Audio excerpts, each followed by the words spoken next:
Welcome, dear Tomru. How are you doing, brother? Hello, hello. Okay, I think I'm in the studio now. I think I'm in. Namaste. Welcome, dear brother Tomru. I hope you are good. Hope you're smiling. I'm not quite sure what's happened to Jeremy, but we shall see. We shall indeed see. Give me just 1 second while I rock this boat. I am rocking this boat. How are you all doing, by the way? Not quite sure what's happened to Jeremy. I just want to see if he sent me a message. And while I'm here, maybe do a little bit of something that I haven't done yet, which is quite funky, actually. I haven't shared it anywhere, so I'm going to share it in a few groups as we speak and see whether that helps to get some people to actually know that this is happening, because I think it's important that people know that this is happening. Otherwise, I'll be lonesome tonight with my brookies on tight.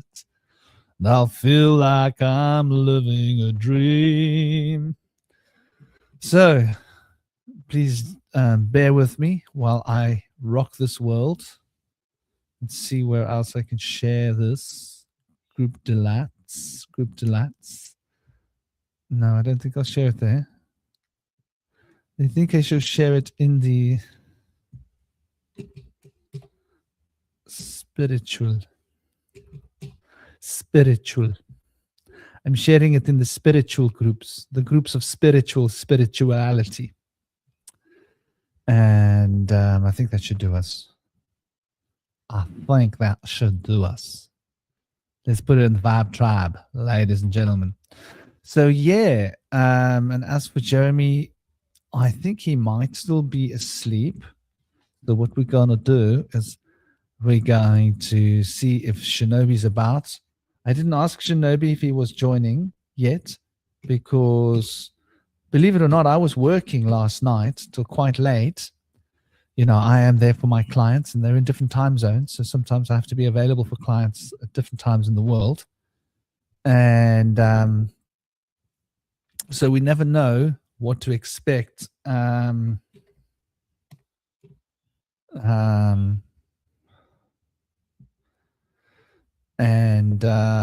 Yeah, so where are we?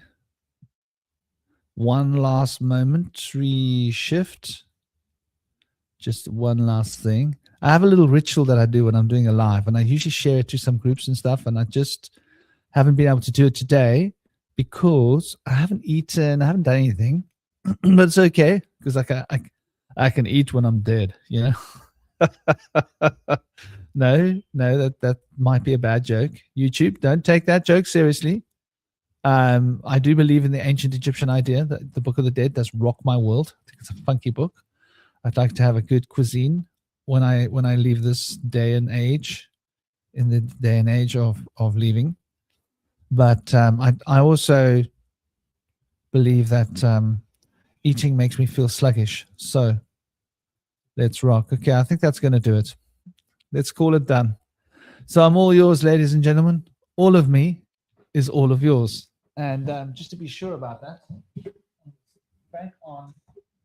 going to crank on my lamp because it's raining cats and dogs here. And hey, Gaz, how you doing, man? Hope you're well. Hope you're thriving. It's 1111 on the clock. Ooh, what a cool rock around the clock. So paganism, you know, this is quite a lovely subject. You saw the sweet little image I had, I hope, of the green man. Namaste, Howard, brother. I hope you're well.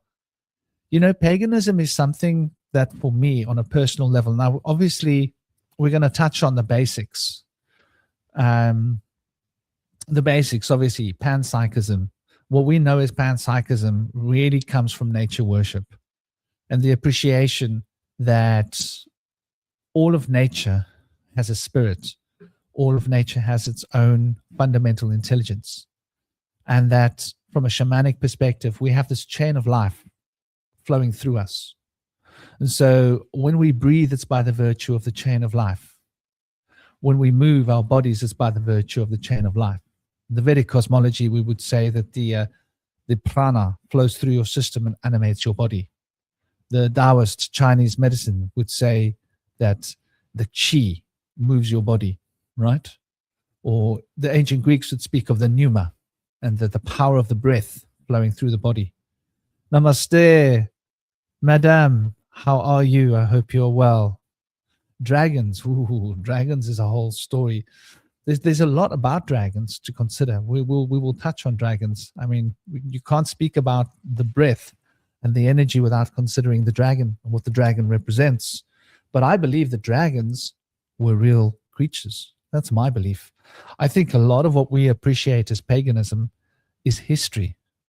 I think it's history that's been twisted into proverbial myth, but history does become mythologized. This is the nature of history. Even in the current times, our recent history is mythologized. What about the guy that was shot a little while ago, right? After a little while after the fire rituals in the US, yeah, when they go out into the desert and burn some effigies. So the Burning Man, what was it? A week after the Burning Man. So I won't say names because I don't want to attract that whole YouTube attention, but we all know who I'm talking about. And this guy has been mythologized, and it hasn't even been a year, man. It's been months. So history has a tendency of doing that, and in the end we forget the facts and we remember the myth, and stories get embellished, like the idea of a guy facing a 8-foot lizard, right, having to fight for his life against an 8-foot lizard. And you do get 6-foot monitors. I've seen them. I can imagine an 8-foot monitor wanting to give you a run for your money. But when he tells a story, it was 15 feet and it was 20 feet. It's the same with me, When I think back and I was like face to face with a big snake, I think it was about 7 meters. But when I remember it, it's like 8 meters. And it's a natural thing because it was huge, it wrapped itself around my body, and I was kissing it in his lips, and I was in a trance. And it's hard to say the details because like I wasn't totally in the physical. I was when I connected with this being and she spoke to me, I wasn't completely in the physical body, but I remember watching in awe the way she moved on the ground, and noticing that like there would be like more than 3 of me lying down, and I was like, wow, she's a giant mystical being. And so yeah, I think like that's an important point to realize when we look at these mythos and we look at these old ancient stories. And to put it into perspective, when we speak about dragons, I think we're also talking about the dra. So to dra is to carry, right? Dra, to carry. The word drag is to drag, right? Drag on. So I have been in trance, and I've been in the trance of the dance. And in the trance of the dance, my body becomes possessed, right? And I don't know what my body's doing. My body's spinning in all sorts of weird postures. But I'm not in my body. I'm inside a central like place, inside. And these dragon serpent beings are spiraling upwards, spiraling up. And all I can see is these dragon beings spiraling up, while I'm in a deep trance. And while I'm doing that, my body's flailing around, dancing. And so that experience of dragon power, I think, is a natural experience of a Kundalini arousal. And whenever one is going into a deepened state of trance and consciousness, one can have these recognition, this experience. Yeah, Gaz, a giant mystical being. Big love, man.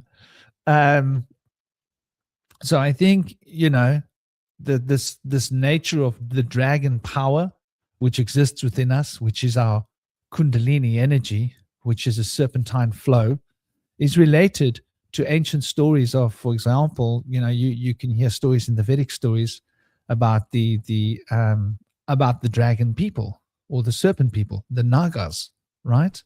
And these were quite big beings that lived on the earth. And we've got the same story about these serpent beings today, in this day and age, right? And there's lots of extraterrestrial myth, how do you want to look at it, regarding this matter. And when we start to sort of explore these deep concepts and these deep ideas within ourselves, we start to notice as well that there's a profound richness of tapestry which connects both with the spiritual internal archetypal matrix of being and with the external manifestational world, because as above, so below, that fundamental principle rings true. And I think that fundamental principle also is the harbinger and the foundations of panpsychism, but real panpsychism, not the stuff that the scientists talk about, the panpsychism from the idea of the pagan version of panpsychism, which basically says that all things come from the field of the spirit and consciousness, and that matter is an after effect of the spirit and the consciousness, and that all things are expressing this field of consciousness, this field of thought out into the universe, and that rocks have within its spirits, crystals have within its spirits, trees have within its spirits, everything has within it some kind of an animating being which is non-physical and exists on the pure consciousness field. And this consciousness field is manifesting these beings to become dense expressions of their spiritual nature. And so panpsychism takes on a whole new level of profundity when you start to explore these ideas that matter is a consequence of thought and spirit. Namaste every day. I hope you're smiling. I hope you're well. Hope the life is treating you. It's raining cats and dogs outside, and my dogs are sleeping on the couch. Hey. There's my Malamute. I misplaced my Malamute. How do you misplace a 60-kilogram dog? I did it. There we go. Hands up. Thought I'd forgotten him outside because they were outside doing their little pee-pee business just a few minutes ago. And I was like, did I forget my Malamute outside? He's a massive dog. You shouldn't be able to misplace a dog that big. But so this idea of panpsychism is really as a fundamental, shall we say, the ground zero of paganism, because paganism is really centered around nature. The Green Man is probably one of the better examples of I don't follow the stuff humanity made up too close, too much intentional deception. I'm saying I don't pay attention to New Age label on crap. They just label on. Yeah, Tom. There's so much there. There's an interesting effect outside right now. The sun is out, but there's a thin white mist everywhere. Oh, I love it when that happens, Howard. That rocks, man. 12D Diamond Light Code download. Thoughts, New Earth crystalline bodies. Madan Mohini. And big love to you. Big love to you. I don't like those 12D Diamond Light Code words personally. I find that, like, it starts with a 5D Diamond Light, 5D, then they have to one up. Well, I'll see your 5D and I'll raise your 5D 60. I'll see your 60, I'll raise your 60, 70. I'll see your 70, I'll raise it 90. I'll see your 90, I'll raise it 12D. Then the next one's going to come along and I'll see your 12D, I'll raise it 16D. And before you know it, we got like 232.58D crystalline diamond gold flecked light body with like purple hats. Where do we draw the line?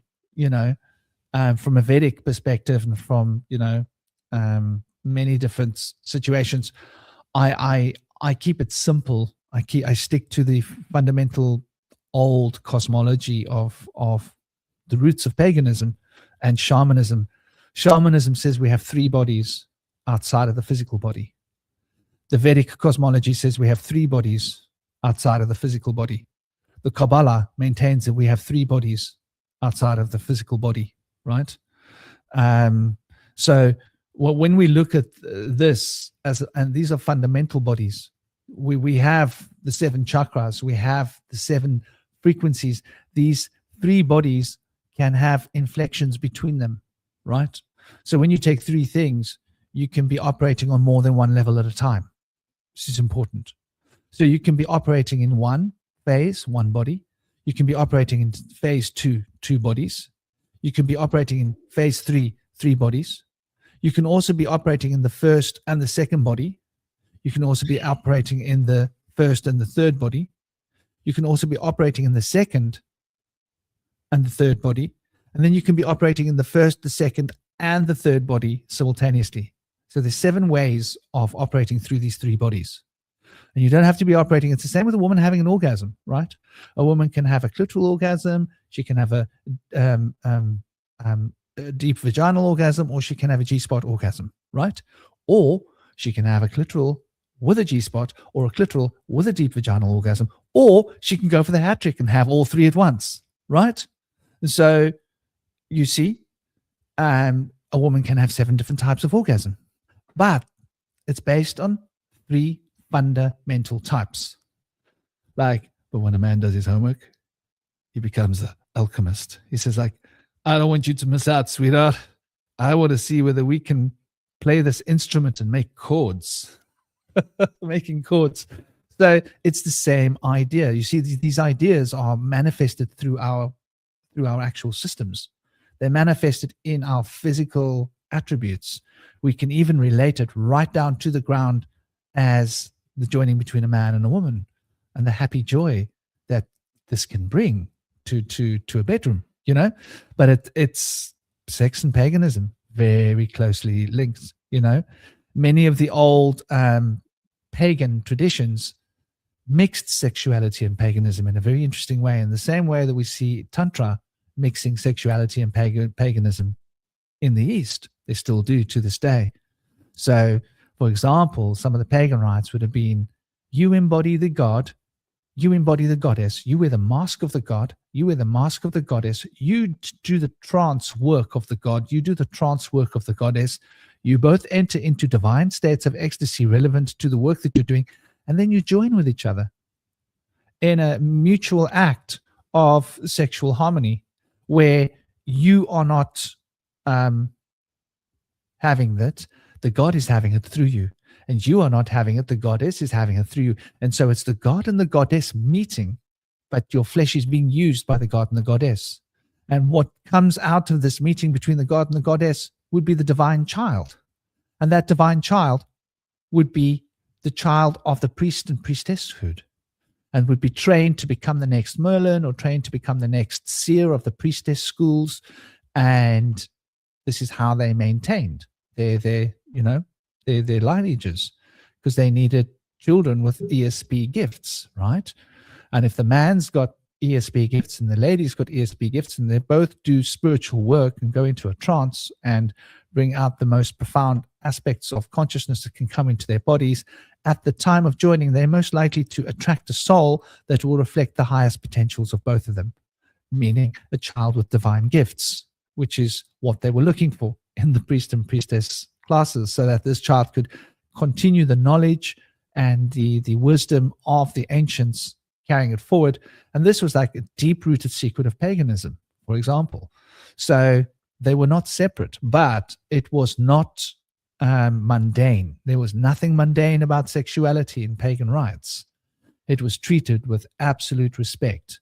It wasn't for personal gain. It wasn't like, oh, that was good, let's do it again on Monday. No. That was the time for the ritual. The ritual's done. We're not doing that anymore. That wasn't us doing it. That was the deities doing it.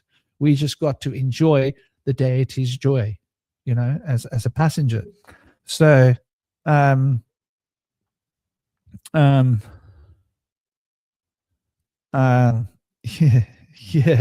Well, good on you. I hope you do a wonderful meeting. And dear brother Stein, how are you doing? You've come at the right time, man. We were just talking about pagan sexual rituals, man. I know, that's why I joined. Welcome, dear brother. Just let me turn down the volume on my on my speakers. So for those of you that don't know Stein, he is a podcaster of note.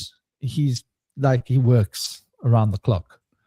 He does a lot of different interviews, a lot of different podcasts. Check out his channel. It's the Greyhorn Pagans podcast. It's in my recommended podcasts list. Take a look, check it out. He's got really cool content. He even interviewed me a little while ago. And so he does a lot of cool interviews. So go and check out his channel. Dear brother, say a few words, man. Yeah, I just thought, if we're talking paganism, then, a pagan should join, right? All the pagans should join, man. I mean, yeah, there are quite a there are quite a few of us. So, but yeah, no, you're spot on already with what paganism is. It's a, well, you could say, evolved form of animism. Everything is God. Like nature is God. God is nature. So yeah, you're absolutely spot on that. And I was thinking, you were talking about snakes and all of that. Made me think of the Titanoboa that you had back in the dinosaur age, which I also lean to believe were dragons. I mean, like, not all dinosaurs were dragons, but definitely all dragons were dinosaurs. It was even Shinobi, General Shinobi, who I've also done a show with recently. We went close to 4 hours, which was epic. That was hella long. But he even said that the let me see, it's in the comments. Yeah, the term dinosaur was coined in 1842. Another thing in the 1800s. Of course, it seems to be such a important age for humanity. Like, pretty much everything happens in the 1800s. But yeah, the Titanoboa was this I mean, literally giant snake. So I mean, I'm not 100% sure if man and dinosaurs lived at the same time. I definitely do believe it's it'd be possible. But, and this is just according to Wikipedia, they are estimated to grow up between 12.8 or 14.5 meters, or between 42 and 47 foot, which, for your average person, even the Dutchies, 6 foot average, a 42, 44, 47 foot snake is quite giant. And yeah, that would definitely be mythologized. I mean, of course it would be mythologized. Like, if you have to battle a snake like that, you better make a good story out of it. And people have always been storytellers. I mean, that's how that's how we lived life. It's what we still do. We still tell stories to each other, even if it's reading bedtime stories to your kids. It's how ancient knowledge got passed down. It's how everything got passed down. I mean, it was a job. Storyteller was a job. The Bard would go from town to town and speak of the tales of of the heroes of old, or the heroes of, I don't know, like 2 towns over. It's also how, like, the news got around back then of what happened 2 towns over, or in a, like, the next kingdom over, for example. So yeah, and we see so many similar mythologies. We see so many similar stories, especially between like North and Southern Europe, which makes sense. They have been in contact for sure. I mean, the Romans made it all the way up to the Rhine River here, and we're still finding artifacts. So they've definitely been in contact with the Frisians. To the Berg Forest, they got absolutely mauled. So yeah, they have the story of the Greeks, for example, have the story of Persephone. Here in the north, we have the story of Balder. The Romans and the Greeks, they copied a lot from each other anyway. Yeah, it's even found that in Mesopotamian times there is a similar story of a god or goddess going into the underworld for like half the year and rising back up for the other half of the year. I forget what the story is. But if in Inanna. Europe, yeah, that was her. So yeah, if we're literally telling that story all over the world, from the cold tundras of Northern Europe to the desert of the Levant, and I'm sure that the Aborigines and all other tribal folk of the Asiatic and Oceanic lands, I am 100% sure they have a same or similar stories. So to me, that just speaks to the truth of the story. Like you can't tell me that all of those people with thousands of years difference as well just made up that story. Like they saw it somewhere, they read it somewhere, and were like, hey, that's a cool story, we're gonna tell that too, but different characters. It's like, can I copy your homework? Yeah, sure, but like change it up a little so it doesn't look like you copied it. I very much doubt that is what's going on, and especially the way that we're we are lied to about what our history is, and exactly what happened. I am more inclined to believe that the mythologies are true, or a version of the mythologies are true, instead of the actual history, the school taught history, if you will. Have you heard of the Naka cave snakes? In Thailand, there's a Naka cave mystery, and it resembles a gigantic petrified snake. Yeah. And the story is that these were the Naga kings, and we're talking, right, like about massive serpents, like the scale of what you're talking about, like just something you can't imagine on Earth. I'm not sure of how many feet it is. I think it's 50, 60.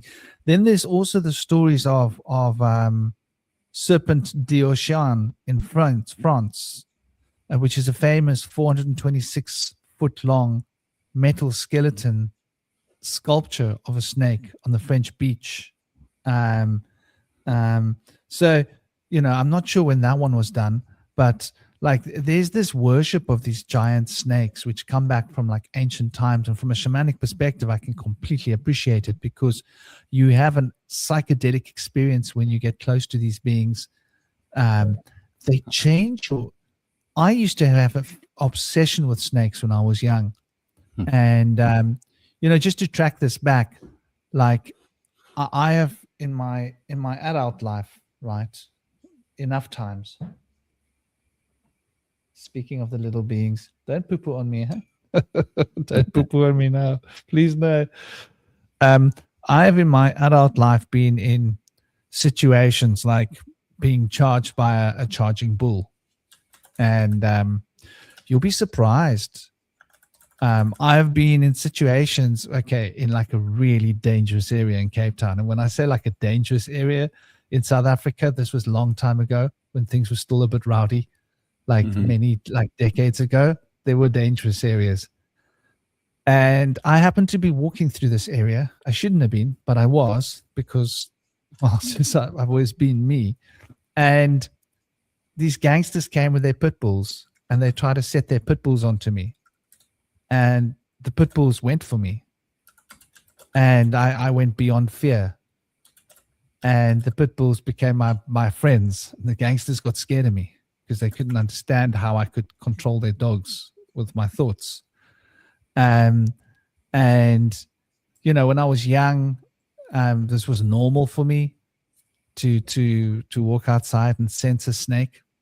If I came to your house, if I stood in your garden, I could close my eyes and I could tell you where every snake on your property was, and adults would look at me and laugh. And I'd say, watch this. I go into the garden, I reach in, pull out one snake, go to the other side of the garden, reach in, pull out, come back with 2 snakes in my hands, and they'd be like, 15 seconds later, I've got 2 snakes. I said, I told you, I can sense these guys in your garden. People used to get scared of me because, like, how on earth? Like, you arrived at my home 10 minutes ago, we walked into the garden, and you just said this, and now you literally have them in your hands. And so I could always communicate with animals without words, and I could call them out of the wild. This is how I had this communion with this big snake, this boa. You know, I called her and she came to me. And I used to sit and meditate and call animals, and they would come to me. And I had guides when I was young that would teach me. So I think, like, throughout history, the people that were sensitive have always been able to communicate with animals. And you know, so we've got this psychic connection, which sort of proves panpssychism. It proves the animism. Most people might not have the you see, I studied the occult when I was young, and I was sensitive when I was young. So when I was charged by bulls, I saw this as an opportunity to practice what I preach. Most people would run. I'm being like, no, I'm not running. I'm going to stop you with this thing, with this mind power. Yeah. And you'll be surprised how effective it is if you go beyond fear. Fear is the gate. I think this is why people are afraid of paganism, because pagans did a lot of crazy stuff. Yeah. They would like, where do you think bungee jumping comes from? It's a pagan ritual, dude. Like, yeah, and they still also do it in some parts of Asia. You know, it's a deity ritual, right? And I believe the Minoans had some sort of bull games as well, where they would indeed literally jump over a charging bull and make it into a sport. I mean, bulls have been sacred animals in a lot of cultures, which most commonly is expressed in Mithraism. Of course, there are the sacrifice of the bull, which has a fancy name. That's really where it all started with. I mentioned the Minoans. You have the Minoan bull, of course. You have the what is it? The bull, half bull creature trapped in the maze in the I just woke up and I had a night shift. So night shift. I was working security at a small event. So you and me both, brother. I was working late as well. It's what we do.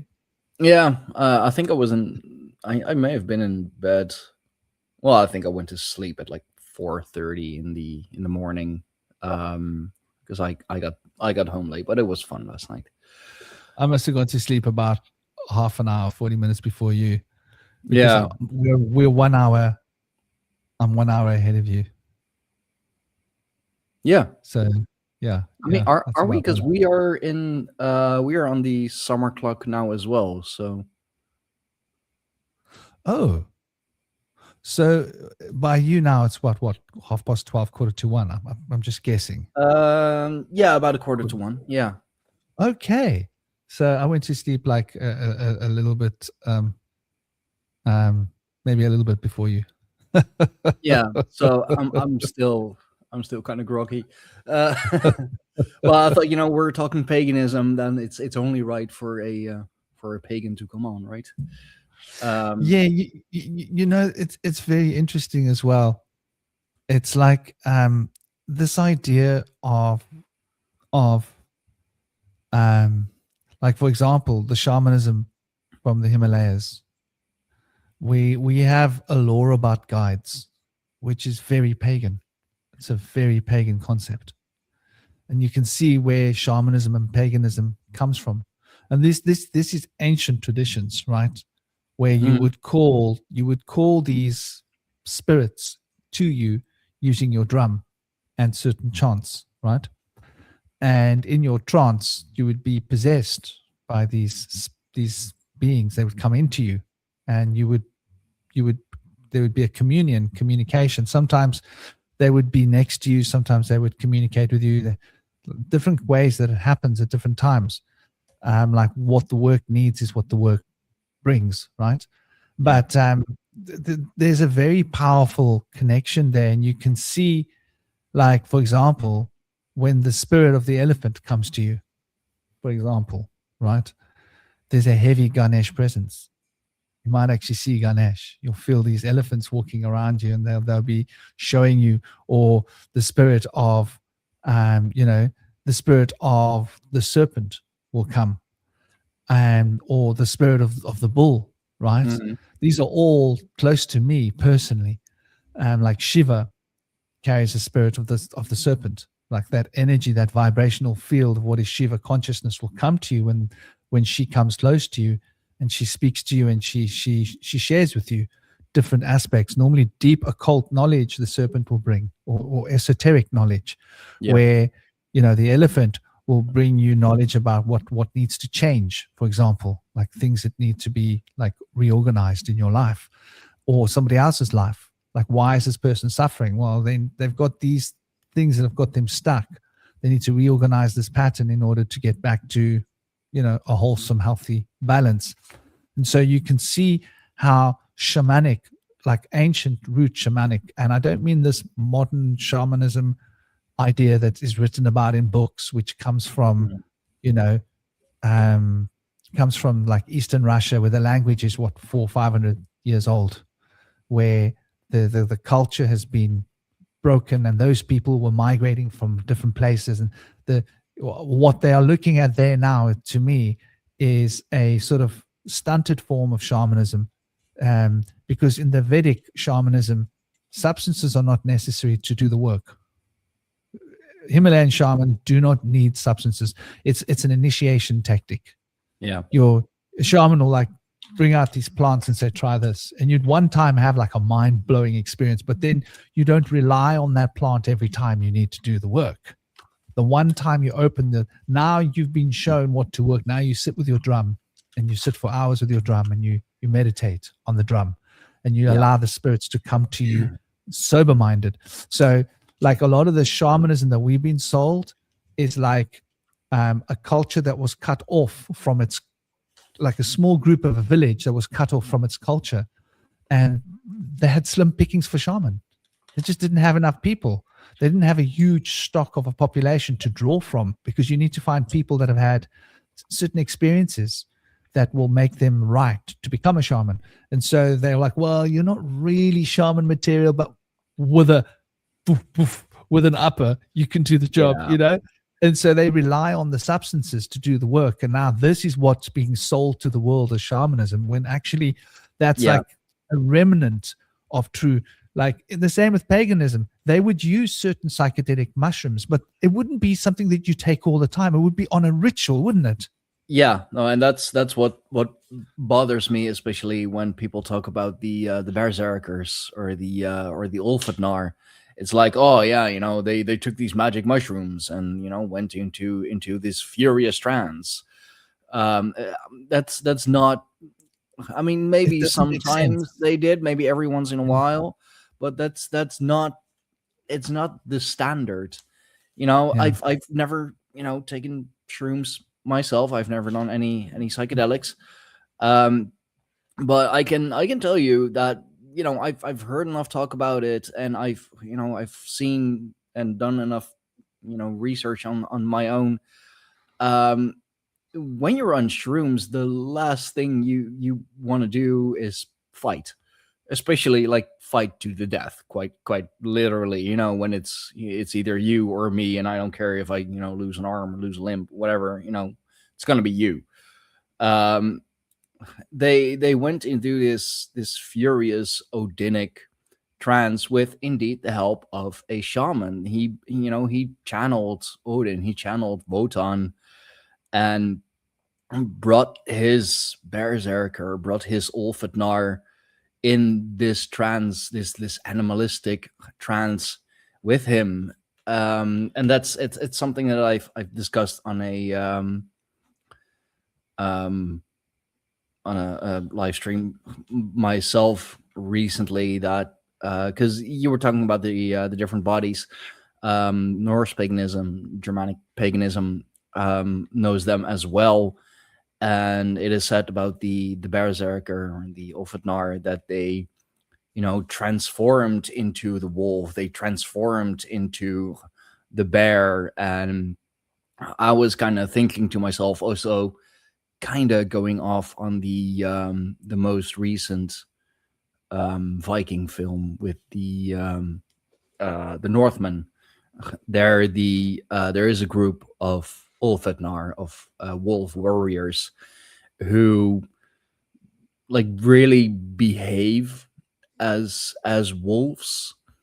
So like that got me thinking, and with the different bodies, and the magician being able to project himself into another body, like, is it merely a mental spiritual transformation, or did they like physically transform into the wolf, physically transform into the bear? Like, did they literally wear the skin of the wolf? Did they literally wear the skin of the bear? Because yeah, that would be that would be hella scary.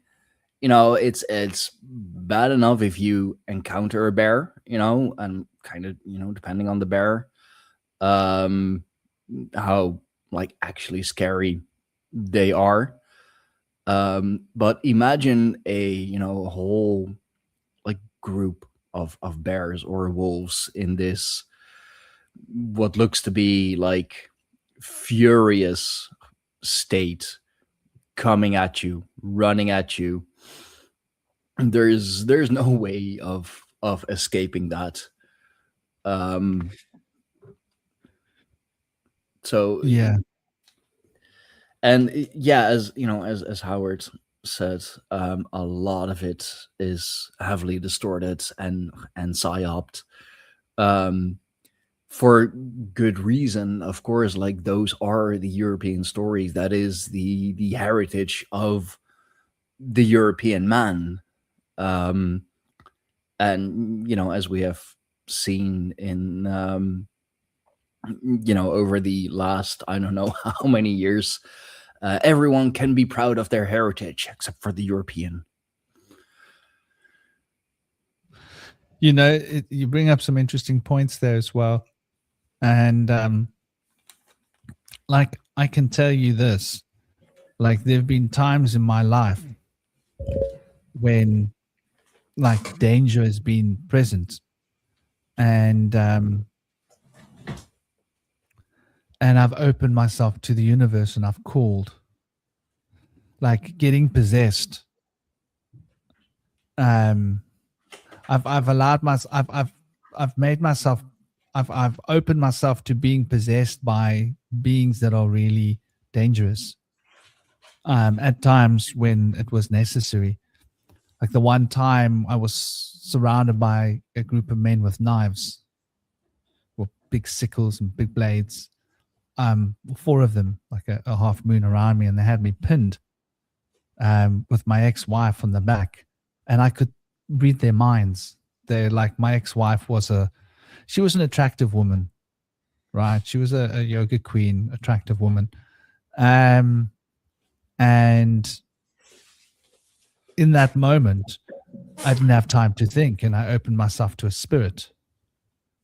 And I called her, and she came, and I opened myself, and I let her come into me. And instantly, well, what I did was I sort of swept my ex-wife off I was sitting on a bike. I swept her off the bike. I somehow did a flip, jumped up, flipped off the bike with both feet, landed on the thing. At the same movement, struck these. There was two guys here. There's one in front, one on the right, one on my right over there. I struck these two guys with a backhand arm that sent them back like 1 or 2 meters or whatever as I jumped.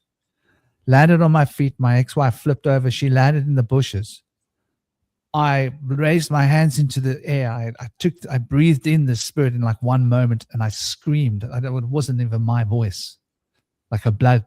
And then I grabbed the motorbike handlebars with my right hand, and I flicked it like a frisbee, and the bike went woof, woof, woof, woof, woof, woof, woof, woof, off into the bushes about 10 meters, I don't know, 20, 30 feet away. And I was like vibrating. There was fire running. I wasn't me. And in my mind, I could see blood, and I could see me taking the man and breaking his body in half like that. Like I was going to dismember these human beings, not me. The thing that was inside me was going to rip them apart limb by limb. I wasn't even going to use martial arts.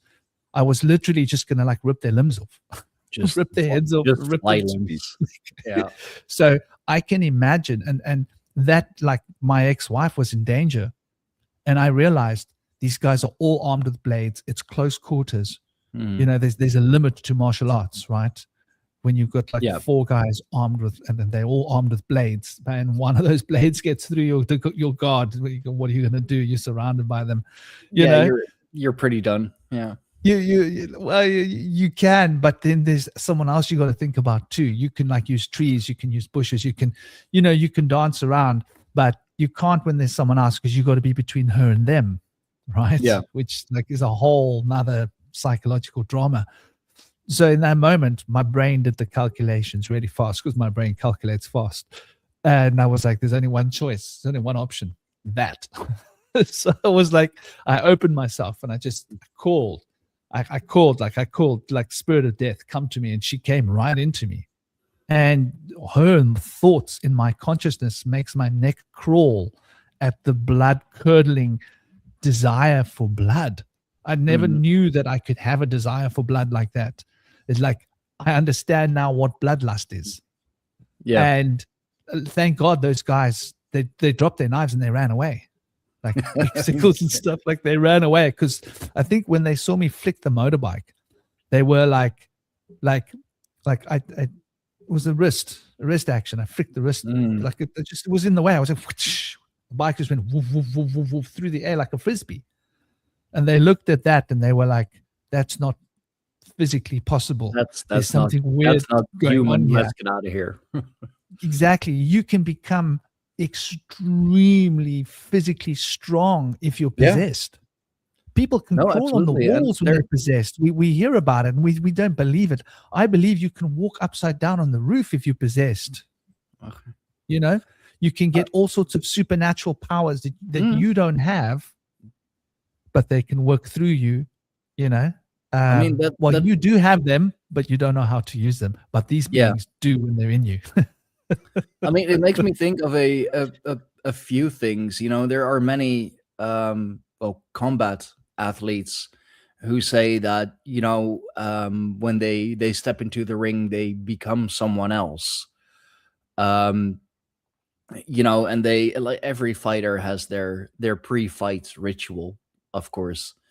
And it wouldn't surprise me if they, you know, they channel some sort of divine or otherworldly martial being, because you hear it too many times, and especially, you know, as a combat athlete, full contact, you're gonna need a little more than just human strength and your training, because, you know, as a for example, just as a boxer, you know, 12 rounds of heavy shots, you're gonna need a little more than training and guts, or mixed martial artists, especially if you're fighting for the grand prize, 5 minute rounds, five times 5 minute rounds. Even in sparring, when I do jujitsu sparring, those 5 minutes rounds, they're long, and I'm definitely, I definitely need to catch my breath after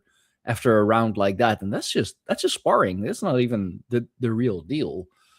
Or like one famous example, if you're talking about just true strength, Eddie Hall, the Beast, Eddie Hall, fun nickname. But when he went for his world record deadlift, he's the very first to deadlift 500 kg, 500 kilograms. For our American folk, that's about 1,100 pounds, I believe. And he literally had to hypnotize himself and visualize, his children being in danger, his children being in mortal danger, and the only way that they would ever survive is him picking up that 500 kg. And we hear that story a lot, more often told when it comes to mothers, for example, when their child is in danger, like literally picking up a car and like tipping it over or dragging it away from their child.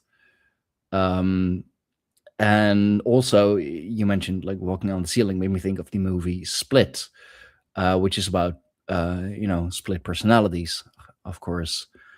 Dissociative identity disorder, which is also quite a fascinating topic. If you're talking about the different bodies or different spirits, because it is in the movie Split, which is such a great movie. I forget who the actor is, but he's definitely A-list. He, like, his final form is indeed this being with with skin so tough it can withstand a shotgun blast, and he can climb on the walls and on the ceiling, grabbing onto the tiniest of ledges, like less than a millimeter ledge. He can grab onto and climb on it, and that is his his final form, the final identity, if you will. So yeah, there are so many examples of being possessed or letting yourself be possessed by something else and becoming much more powerful, becoming much more proficient, becoming something beyond human. So yeah, I think that's rather fascinating. And I mean, yeah, being a different being, sure, yeah. Yeah, I think that's like a big part of paganism that we don't always like recognize and realize, is that I speak about this chain of life. I've spoken about it a lot in the Bush Whisperer Speaks series. That's like the 108 lectures and another 108 lectures, and well, season 2, which is actually on Patreon, which is not the whole season up there, 72 lectures. Those are longer. Those are like half an hour lectures. But the chain of life, so like what the idea behind the chain of life is that like your organs are living beings, your tissues are populations of beings. The organs are made out of populations of tissues, and the populations of tissues are made out of populations of microbes and populations of beings. And there's this infinite, or not infinite, but seemingly infinite stream of like billions of different beings and groups of beings and populations of beings just within our body that are all individual little beings that are parts of groups. Yeah. And each one of them's alive.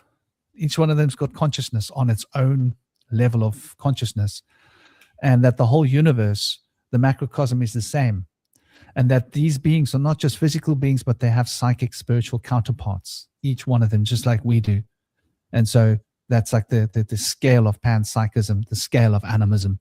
Yeah. And that we aren't just one being, we're like a scale. And then we are also connected to each other, the same way that the tissues connected inside me, like squamous epithelial tissue make up my lung and my skin and all of that. We as humans are like one group of population, and we're also telepathically connected. And so the scale goes up. The planets are beings, and they have intelligence, and the planetary systems are populations, and they have their own intelligence. And the galaxies are beings, and they have their own and the groups of galaxies make up tissues, and it's like a nearly infinite scale of life, and everything's alive. And so this chain of life on a psychic level is when you think like, oh, it's me thinking. That thought is a construct, which is a being, which is made out of smaller beings, which is made out of smaller beings, which is made out of smaller beings. And we're a bigger being through a particular organ, which is a group of beings that experiences those other group of beings moving through that, through that being. And we then decode this information with other beings, psychic beings, that can transfer the information into the physical being arena and bring that through into. So the scale of life is this almost infinite chain of life. And I mean, they speak about it in the hierarchies of angels and which angels rule over which. It's the same in occult, Western occultism, but paganism really has a beautiful framework for understanding this group of beings, as each group of beings falling under a like supreme being for each group. And so we've got these deities, the deity, which is like the ruling being, like its own spiral, mountain, pyramid, whatever you want to conceptualize it as, of beings, with the pinnacle at the top, which is the law that rules over those beings. And so we've got all these different archetypes, which are archetypes, but they're also beings, right? People want to say, oh, it's either an archetype or it's an actual being. I'm like, well, hold on. What is an archetype? An archetype is a group of living beings. Yeah. They're not just an idea. An idea is a being. It's a living thing. Like when we start to treat thoughts and feelings and emotions as being life, we start to build a different relationship with what we think thought is. We start to take thought more seriously. Yeah, and I recently shared that. I'm not sure if that was in your group or another, but that scientists they still can't explain experience, if you will. They can map all neurons of the brain. They can explain how our neurons fire, and where all the chemical stuff and etc. Going on, but they still can't explain why we experience the same thing differently. Even if we're going through a similar experience at the same time. You were talking about bungee jumping. Let's say we both jump at the same time. We're doing the same thing, so you would think that we're feeling pretty much the same thing, feeling the same feelings, because it's the same action. We're both jumping. It's both, free fall on a bungee cord, which you hope and pray holds. But still, your experience of it is different than mine. And, all these big brain, excuse the pun, scientists, they still cannot figure out why that is. Why a similar or same experience does not feel the same for you as it does for me. And, I'd say that's perspective is definitely one thing. Yeah. But I would say it's because, we are not the same. I mean, yeah, we're both men.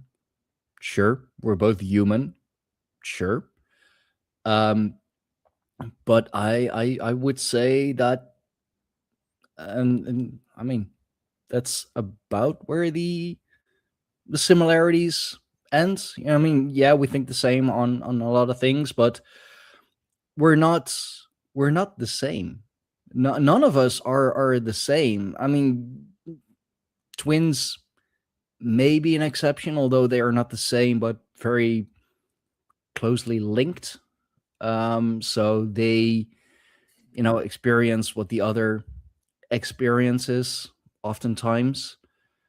And you were talking about organs, made me think of organ transplantation, for example, and why the medicine or the Medici they have to be so cautious and so careful that your body does not reject the organ, but it shouldn't reject it, right? Because you're a perfect match.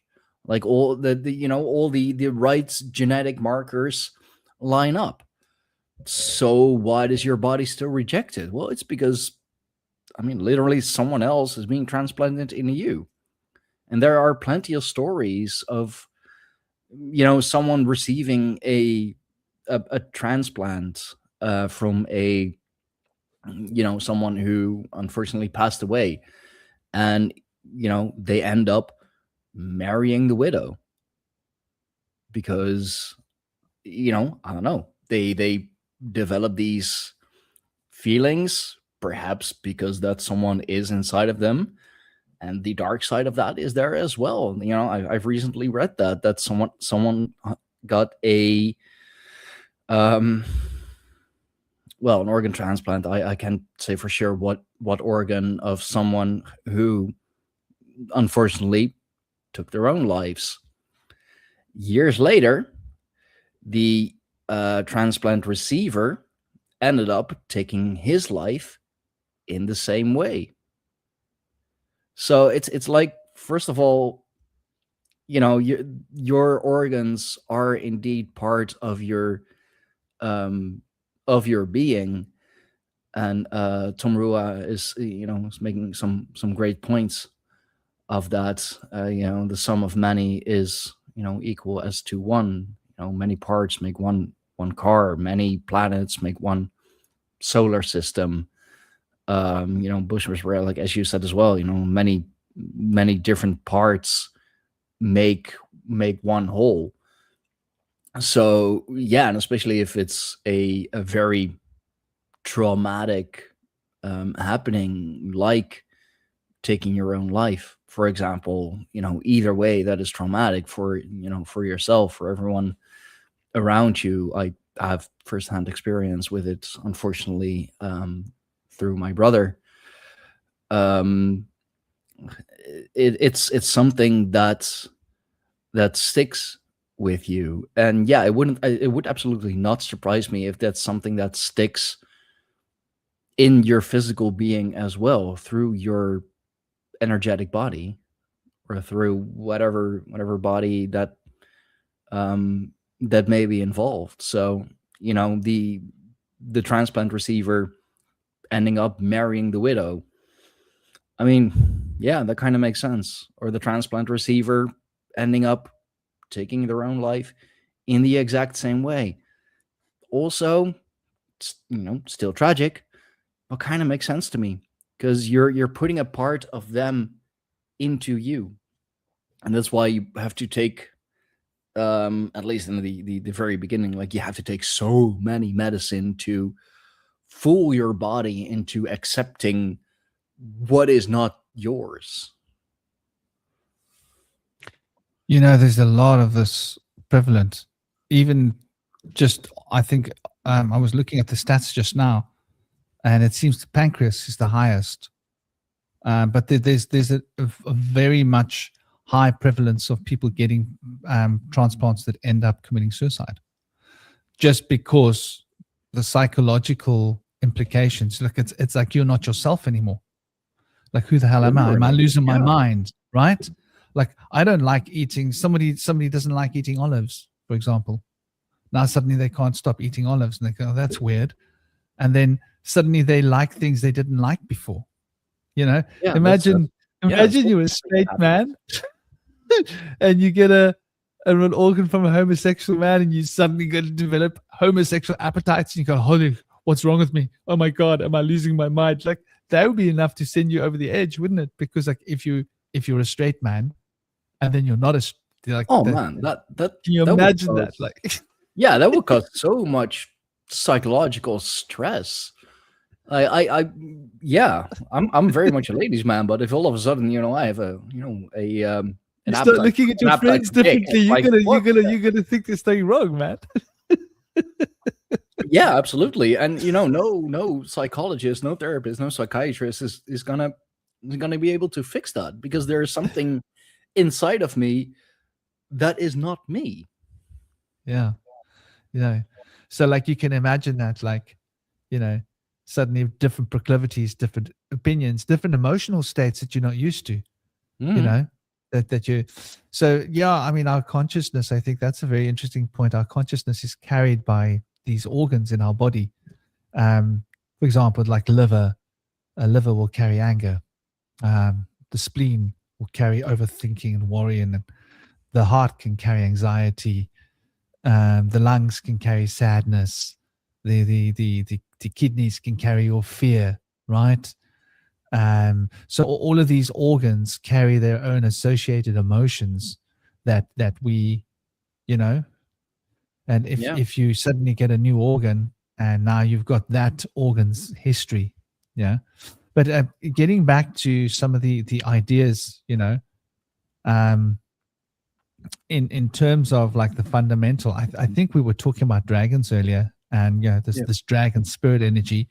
I think that there definitely is this history of actual dragons on the world, and inner dragons on the archetypal field, which are these beings like I've connected with. Okay, so I haven't seen a Pegasus being in my life physically, but I've had relationships with these beings, but not on the physical plane, other planes of existence.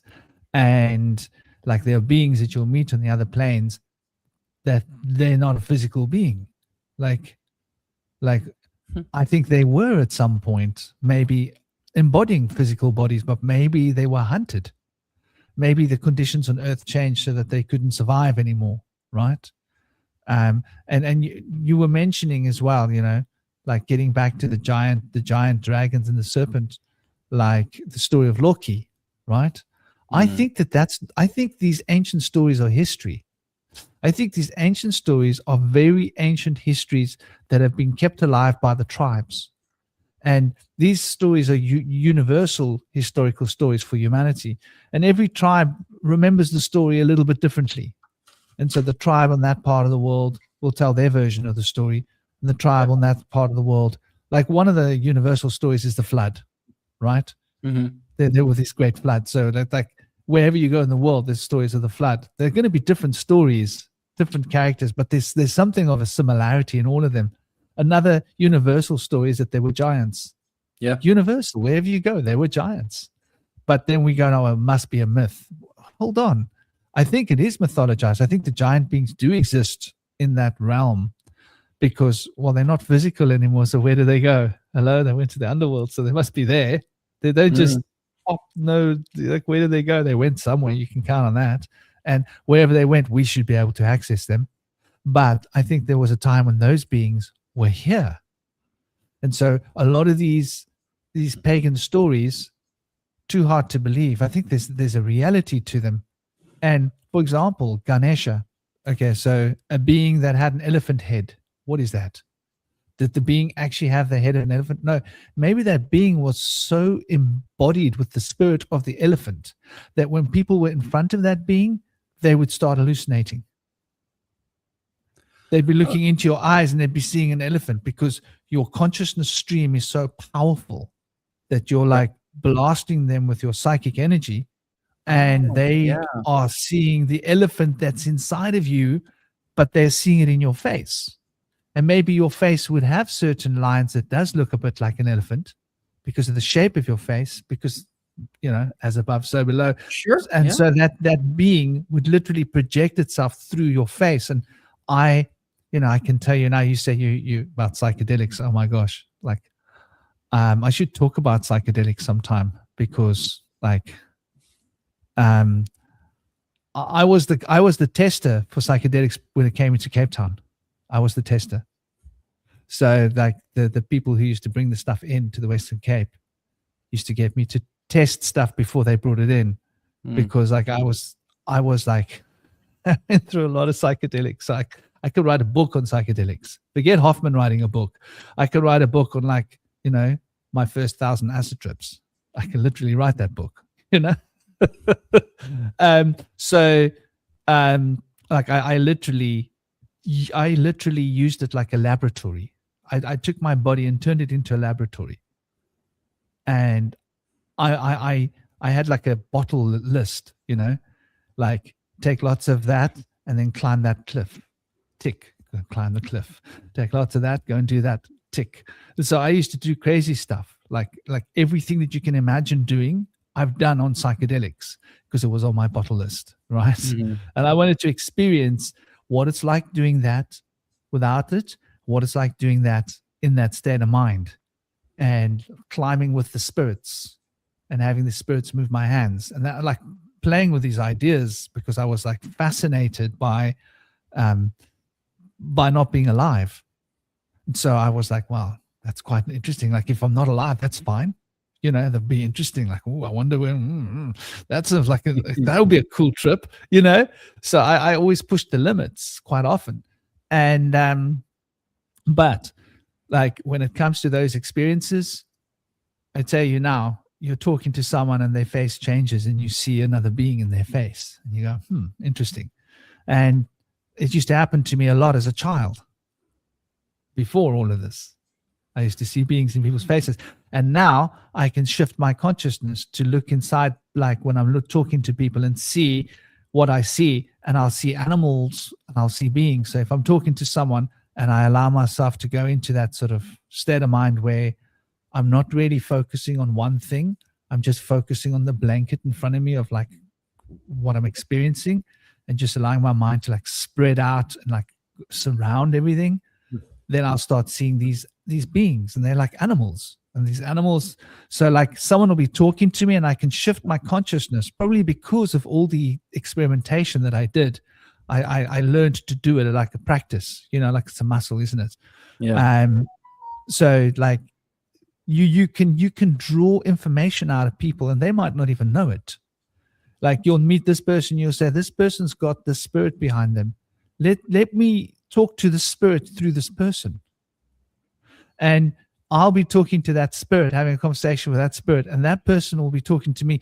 And synchronicity will happen that they won't know that what they're telling me is an esoteric answer to a question that I've asked. They think we're talking about chalk and cheese and eggs, but we're actually talking about something mystical. And so this is something that we can do this. So I think, like, if one's in a very high level of consciousness, one might seem like one has an animal head. And this makes me think there's this, well, it's of course characterized as a disorder, which is called prosopometamorphosia, better known as demon face syndrome. This rare neurological condition causes facial features to appear warped, drooping, swollen, discolored, or displaced, often resembling monsters or demons, even though the faces are normal to others. And like fewer than 100 cases have been reported globally. So I mean, they say that, it's typically linked to brain damage, strokes, seizures, tumors, or migraines, and all of that. Which, I definitely believe, but it's also those conditions, like a seizure, like a stroke or tumor or whatever. They reshape your brain. So, what if instead of it being a a disorder, it caused you to see those people whose faces you see that way. What if it caused it's to see them as who they truly are? Because there are people in walking around this earth who have this maleficent energy, and a lot of them are able to well to keep the topic going, keep a straight face, if you will. This makes me think of what David Icke was talking about, and what a lot of other people have spoken about. These lizard people, and like we've all seen it, right? We've all probably experienced it at some point, like that it's possible. And that's, I think it's interesting what you say, because, for example, if you have a certain, I do believe I had a bit of brain damage when I drowned. Right? I felt like my brain wasn't right, like, and my brain was reorganizing, so it had to adjust the way it worked, because like it switched off, right? Another thing, when I had pure DMT. That's another point, actually. I had a high dose of pure DMT. I'm not talking ayahuasca. I'm talking resin. Yeah, it's like it's pure resin. It's like I don't know, 100 times the potency of an ayahuasca experience, for example. And you get hit by a hammer. Thor's hammer? You literally get hit by the hammer. Yeah. You get hit by a hammer so hard from the top of your head that you bounce out of your body. So within like 1 or 2 seconds of consuming this, you get hit out of your body, and you literally get hit, and you shoot so fast. It's like you're faster than bouncing on a trampoline. You shoot further, and you're outside of your body, and you're in all this sacred geometry, and you're in this structure of crystalline energy, and you're seeing all sorts of stuff happening at once. And then that experience, like, I did something which probably people don't normally do, because I noticed the download coming, and your brain is operating on like 50 levels at once. And I noticed the downloads that were coming. It was like this huge screens in front of me. It almost looks like screens. It's not screens. And all the downloads were coming. And I split my brain into like 50 different components. And each component went to scan for viruses in the downloads while they were coming.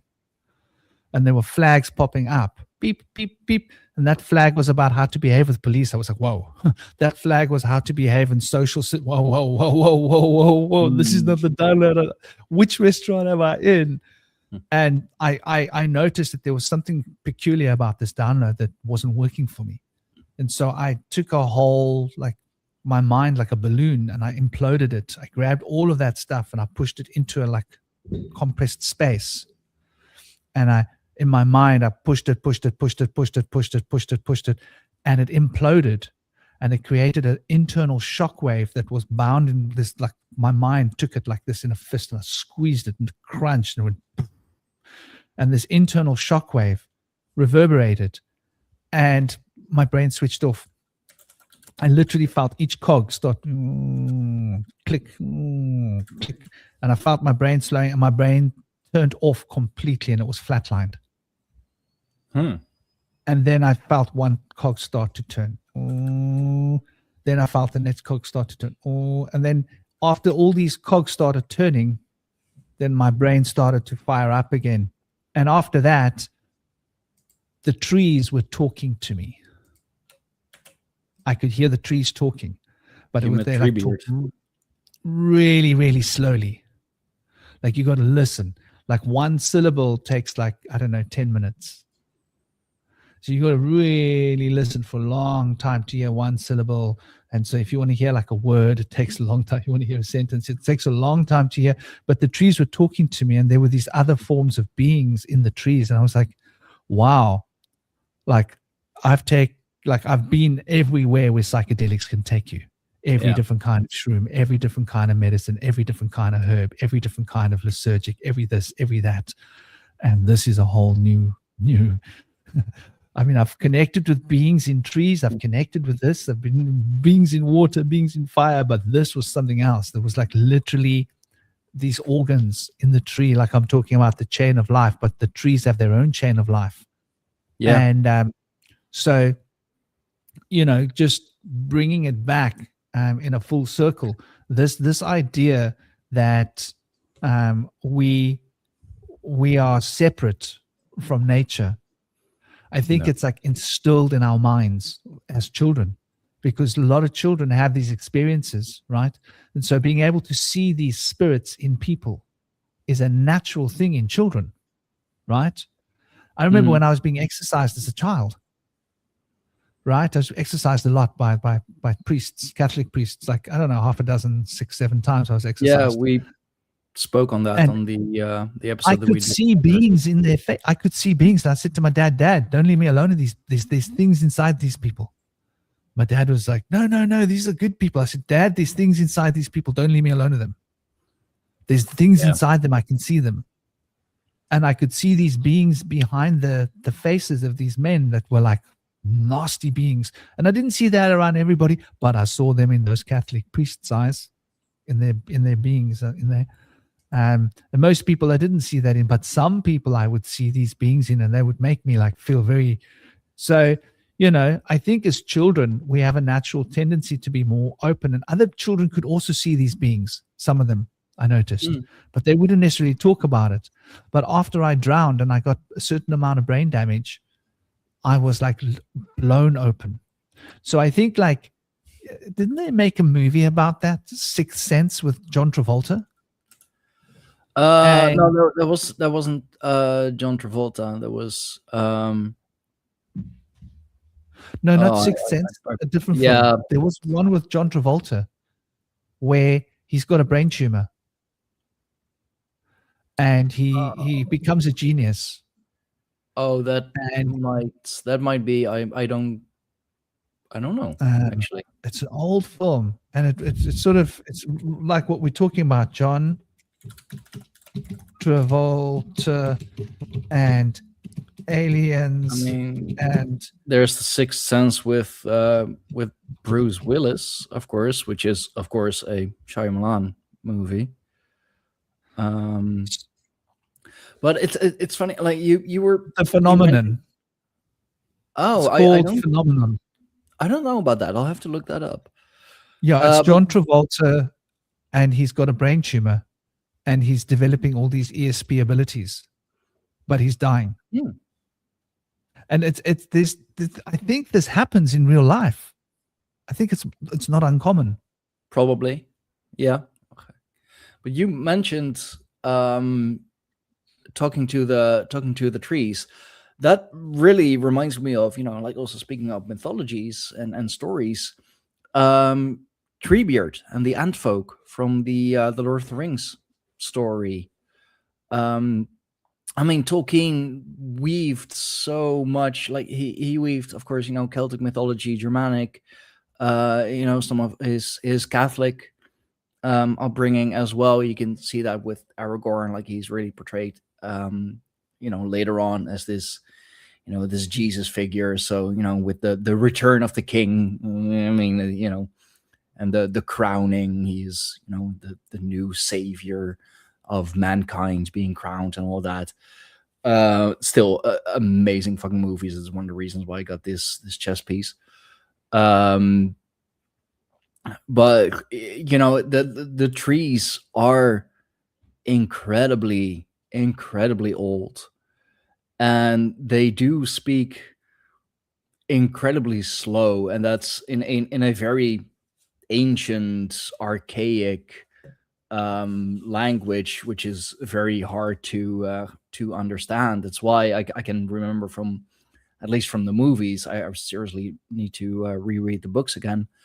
But why it took them so long to decide that Meriadoc and Peregrine took, or Merry and Pippin, are not orcs. And he even says that in this very slow, methodical way. It's, we have decided that you are not orcs. And it's like, okay, what about the rest? Well, we speak in a very archaic language and very slow, and we're all very old, so it's taking some time. But yeah, but okay, yeah. Hi, speaking of animal spirits, here comes my familiar. Hi, Timus. And it's the yeah, they are the very first internet, because it's the roots of the trees and the mycelium network. All plants, all trees communicates with each other, and they feel each other's pain, which is also something you can kind of see in the Lord of the Rings movies, when the ants march upon Isengard. They see all the trees cut down, and it's now this barren industrial landscape. We should take note, yet we don't. And like Treebeard gets so mad about it, because some of these trees, like, they were his friends, and he's known them from when they were just an acorn.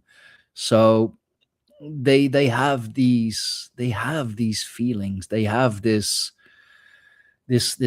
pain, and they do communicate with each other through a underground network, an underground internet, indeed, if you will.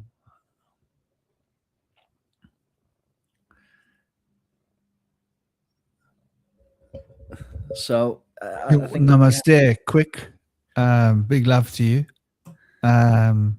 quick Z77. You asked a question like, who cares about this BS? And well, my point is, and I want you to pay attention to what we're saying. It's on point with the conversation. Yeah, clearly, this so-called BS is part of pagan history.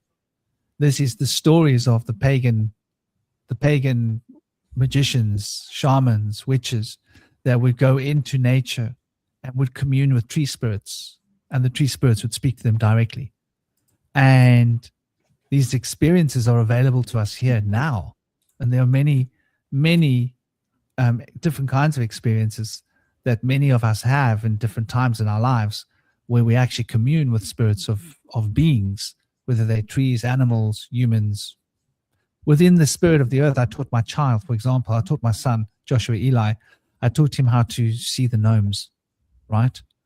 You want to learn to see gnomes? Go into the wild where there's rocks and meditate on the rock. Meditate in the spirit of the rock, and allow your consciousness in the rock to become like entrained with like frequencies of like it's vibrating like that, and you're vibrating like that. And then you'll start to see within the rock, beings will come. You'll see them in the rock. The rock will be like a mirror. You can see through the rock, and there's beings inside the rocks, and they can talk to you. It's real. The same for trees. The same for like the sea. You can meditate on the water, and you'll see beings in the water. So like the nature of reality isn't what we think it is. And Tolkien wasn't just some idiot that was just making up nonsense, made up stuff. He was Tolkien brilliant. didn't make up stuff. Tolkien researched stuff and took what he researched and put it into a modern context of a film or a book that was then taken and put into the context of a film. But Tolkien was researching deep occult, deep pagan, deep mystical secrets of history.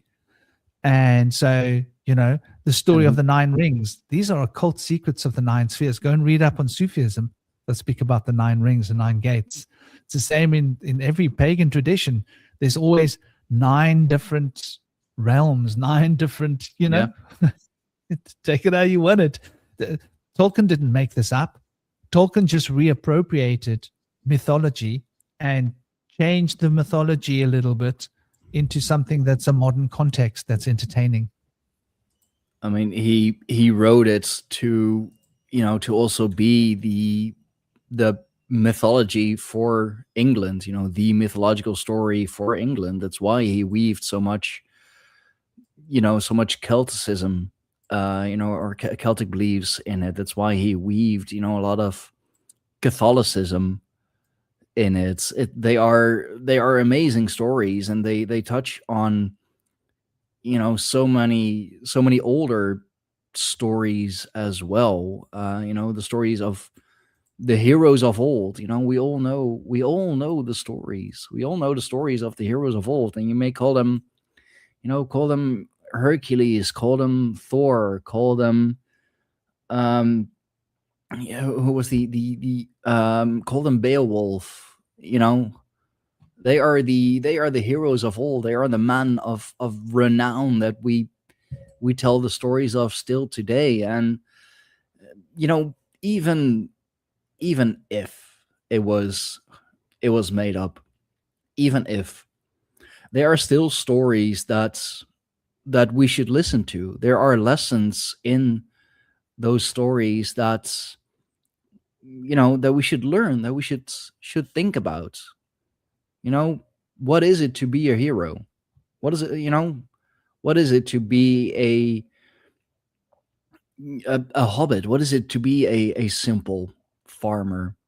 What is the borderline between good and evil?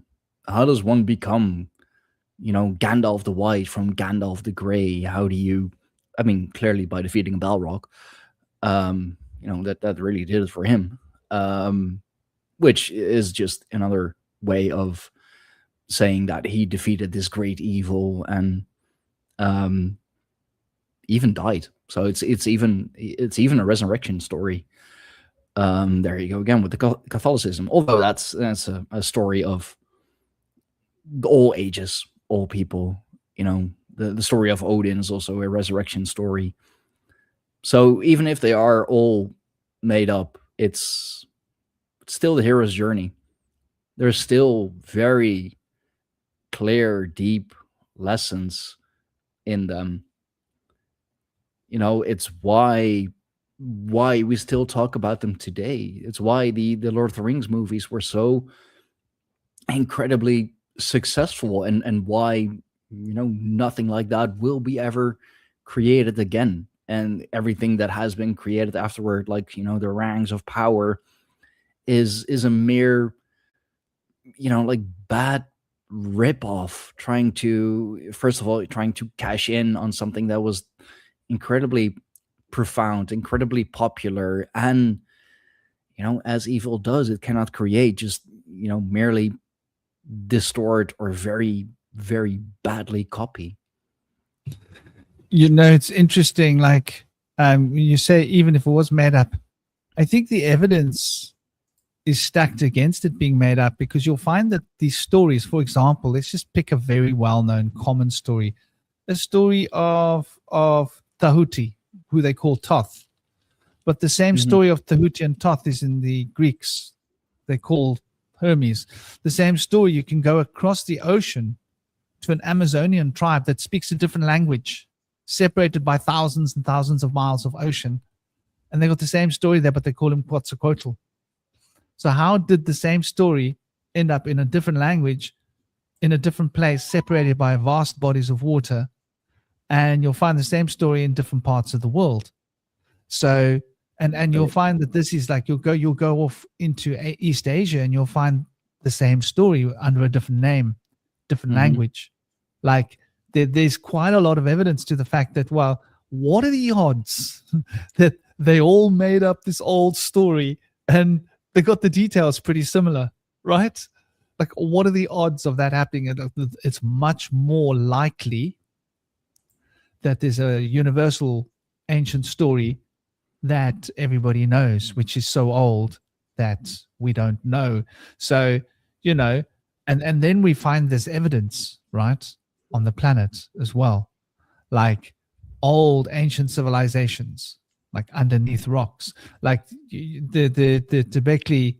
If you go to like Turkey, right, Göbekli Tepe, and you look Mhm. there, they reckon there's a that could be 10,000 years old, but they've scanned underneath it, and the scans underneath show that there's an older civilization underneath that, and the scans show that there seems to be an even older civilization under that. So how far down do you have to go? Are we speaking hundreds of thousands of years? Just how old is civilization on Earth? And a lot of these pyramids you'll find in the South Americas, they built a pyramid over a pyramid over a pyramid over. So when you go down under the ground, there's pyramids that were originally the pyramids that these were built upon, and they look like a smaller pyramid, but actually those pyramids are covered by vast amounts of soil. It speaks about like huge floods, right? Yeah. Probably the pyramid at the bottom that they think is a small pyramid is just the tip of the pyramid. That pyramid probably goes down so deep that they can't even begin to imagine, and it's probably within strata of rock, right? Because that's what happens. It's how rock forms under the ocean. So maybe like a lot of these places were under the sea, and so there's quite a lot of evidence. And you look at the Nazca lines, like who created that? Like what were these people thinking, right? If they didn't have spacecrafts, they couldn't have created it. And so there's so much from our history that we don't know, that we assume we know, that we make assumptions, right?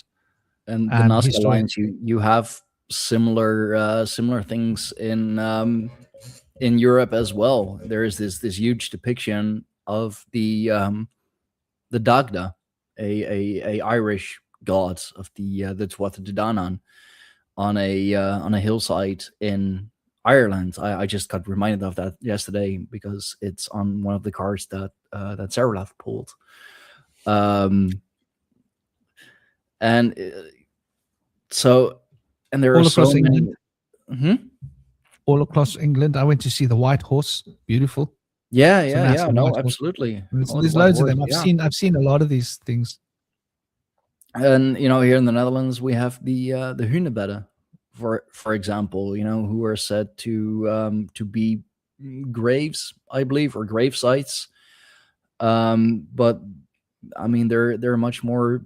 They're much more than that. So there are these powerful ancient sites all over the world, and yeah, a lot of it is quite literally covered up.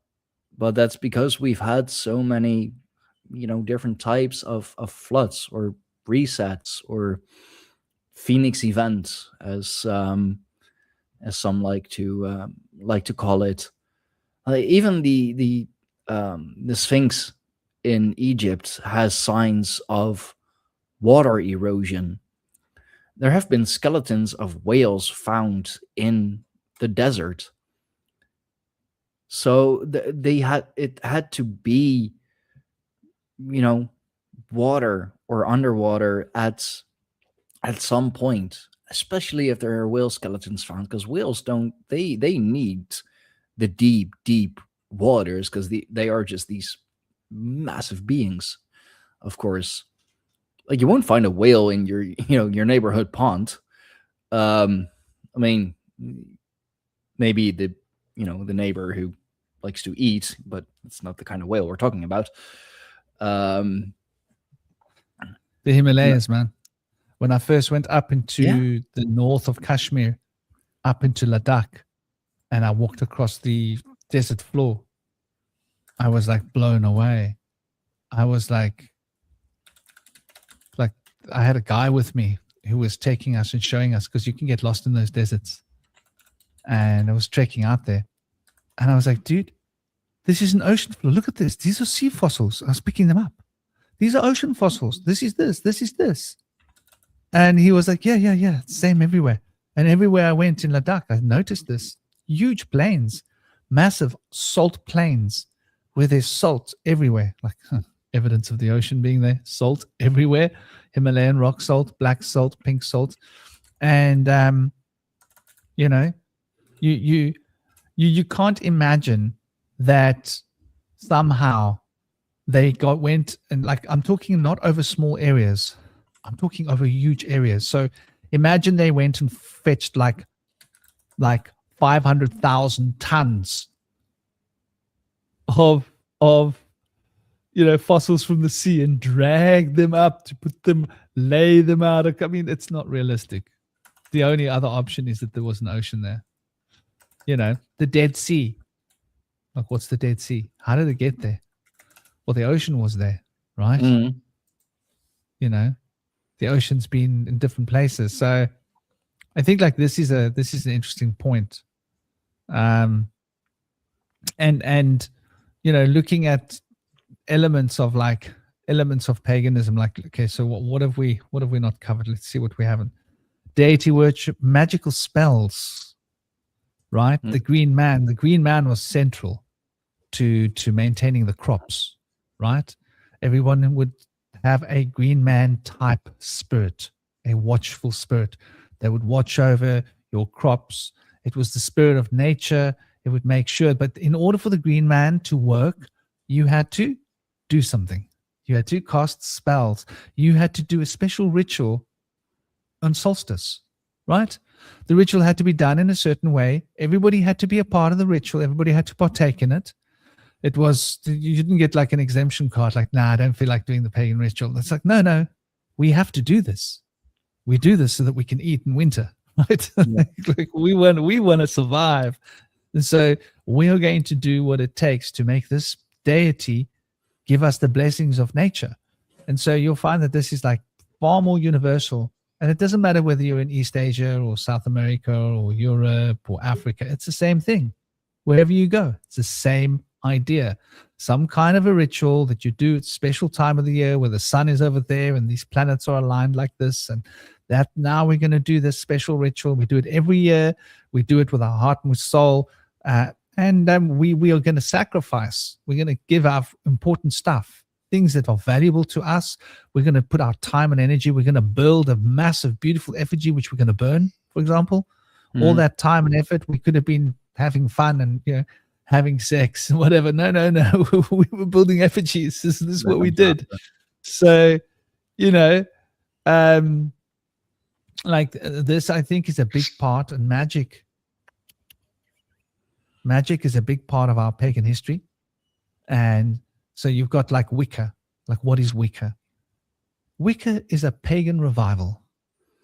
They are taking pagan knowledge, pagan secrets, and they're applying it in a modern context, trying to borrow certain techniques that the pagan people knew and understood and used, and putting it into a format that can be used magically. But a lot of this is ancient pagan knowledge, and it was a part of us. Like, we would build these structures, right? Whatever they were, religious structures. Were they patterns in the trees, or would we plant groves of trees, or would we move stone circles, or would we build a building that looked like this or like that? Or, every different group had their own version of how they do things, but they all did them. And so I think, like, magic, what we know as magic these days is something that, like, we've been sort of disconnected from. And that was how we worship nature, right? That was how we revered the deities. These deities were important to us. And then Christianity came along. Yeah. And said, well, we've got a not so pagan form of paganism that's not paganism. Join us. And they basically said what Quick C is saying. Yeah. And they were like, okay, so we only got 3 deities. We're gonna get rid of all the other deities. We're gonna call them angels. We're gonna call them all angels and archangels. And spirits of archangels and spirits of angels and sylphs, and we're just gonna have 3 main deities. Got the Father, got the Son, and the Holy Spirit. Those will be your 3 deities. You're allowed to be a pagan if you worship 3 deities and angels, but that form of deities isn't allowed. But it's the same thing. So you've got your main deities and your less important deities. No. That's paganism. So paganism was like branded as a swear word. And to this day, pagans carry what I call pagan guilt. What do you think about pagan guilt? I mean, I don't know. from a Christian I don't perspective. have any. Yeah, I mean, yeah, it was definitely a term meant to, it's a derogatory term. It's meant to demonize us. Like we're, to be a pagan. Like if you look up the definition, it'll even say that pagan equals to non-believer or atheist or devil worshipper or anything like that. Which I find incredibly funny. Like, first of all, we don't even believe in a devil.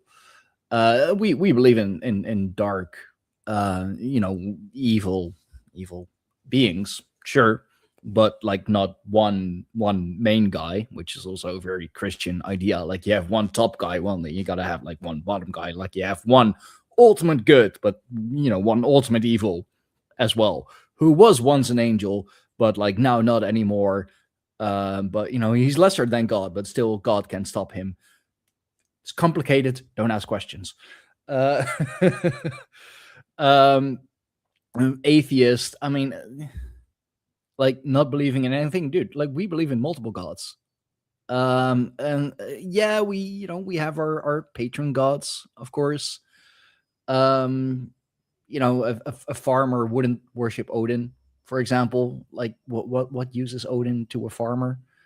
Um, he'd be a follower of the Vanir, of the nature gods, of the gods of gods of the people, gods of the common folk, really.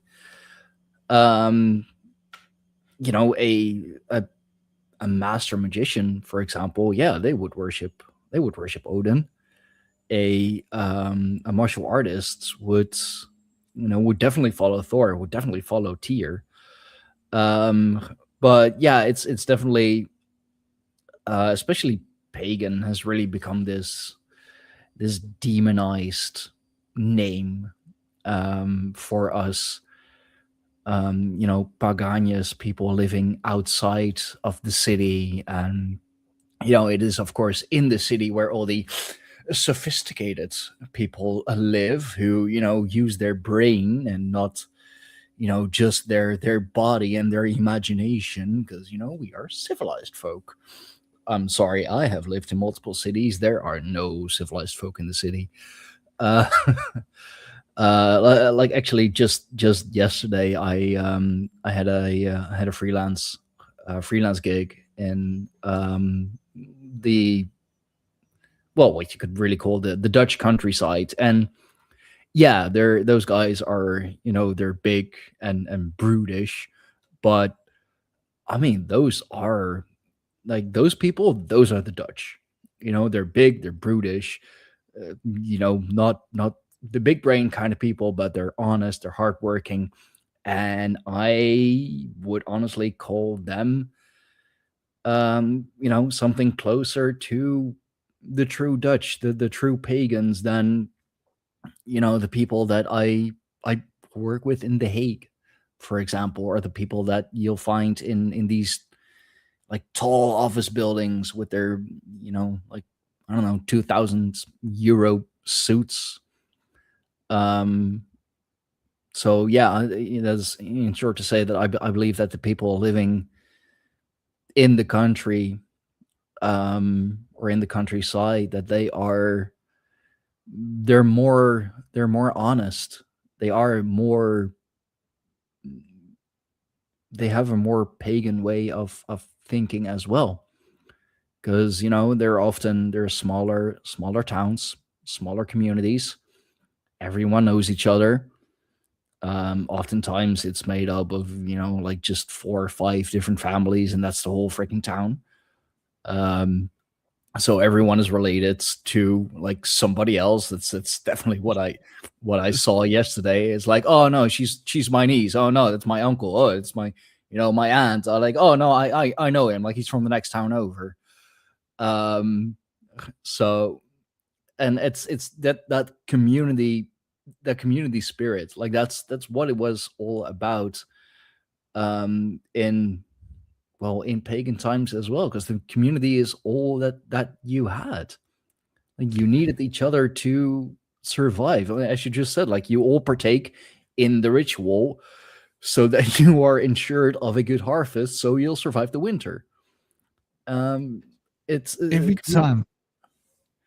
Hmm? Sorry, No, go finish ahead. up. I was just thinking this. Every time I hear the word country being said, country now, you know what happens? Hmm? Like I see pictures inside my mind. Like when words will conjure pictures for me, and I see this giant tree. Guess what I see growing in this tree? Every Yeah. time I hear the word country, I see a tree growing vaginas, like a vagina tree. The country.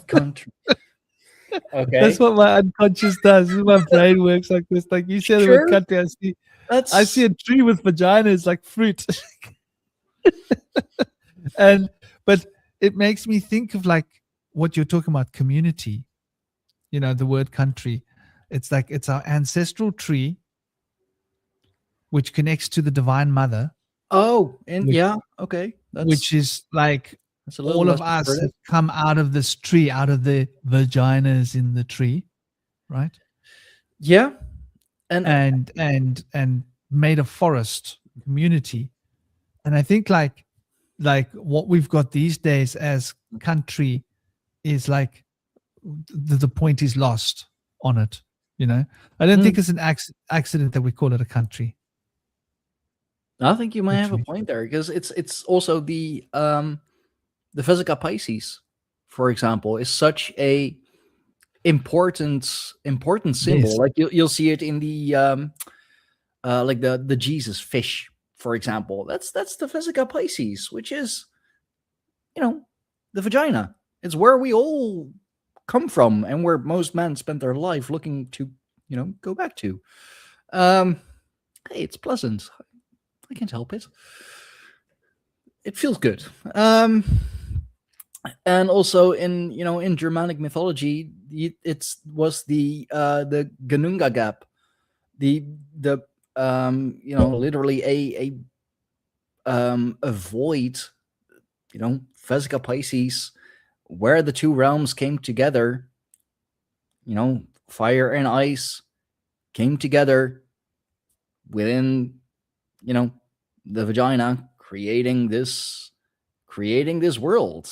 And I mean, yeah, definitely some couples are definitely fire and ice. They say opposites attract. Well, if you look at certain couples, they could not be more different. I mean, like hell, take my wife and I, for example. She is a 4'10.5". I'm not allowed to forget the half. Fire fae, like she's this fire spirit, country girl. And I'm a Dutch city slicker, really. I'm a city boy from the Netherlands.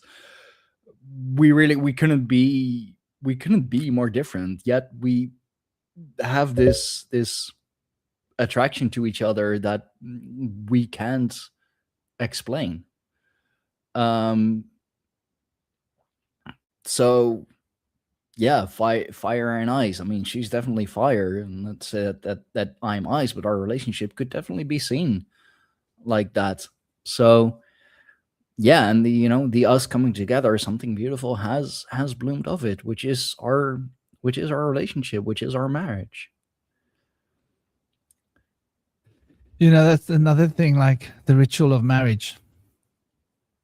This is quite interesting, like how much Christianity took from paganism, like borrowed the whole idea of marriage. There was like a binding, cord bindings. They do these rituals. Like it's interesting how much paganism has informed our world, and we can't see it. How much of our world is informed by paganism is like incredible, right down to little things, like little things, like the idea of bells being used for worship. right? Like Mhm. knocking together gongs and bells and making a thing, which comes from like the hitting of a drum, right? So hitting of a drum, hitting of a thing to make ding, ding, ding, ding, ding sounds. The drums have always been fundamental. And so, like, I think paganism grew out of shamanism. I think shamanism was very ancient, like before, when we were just, and the shamans brought together the tribe, and then the tribe would adopt these practices, and that's what paganism is. So I think, like, when we look at the roots of paganism, I think we must be talking hundreds of thousands of years. Mhm. Somehow these very ancient ideas and practices and systems have somehow survived up until very modern times. I mean, India is beautiful. You go to India, they are still pagan and proudly pagan. The whole of bloody India, right? They are like I mean, 100% proudly pagan to this yeah, day. they're still polytheistic. They still follow the ancient ways, their ancient roots. They follow it upon until this day. So yeah, you could say that they're definitely still pagan. I have spoken on my show with a Thai shaman at least 2 times, and he's told me Sadhu Da. He's an amazing character. I'd love to have him on again. Um, and he spoke about all the about the Thai magic, and even that magic is really ingrained, like top down. It's very much in the higher echelons. A lot of politicians, a lot of these like army generals doing these magic rituals, but also just shopkeepers having an altar in their Yeah, shop dedicated to the god of commerce, exactly. whoever that may be. Yeah. And it's not it's because, I mean, also because like every other shopkeeper has it as well. And they're all worshiping different gods. Yeah, but every They're all shopkeeper, doing a unique version of the ritual. yeah, but There's no that's homogeny. that's also, I kind of got onto that with who would worship who. Of course, the shopkeepers would worship the god of commerce, or the god who goes over trade.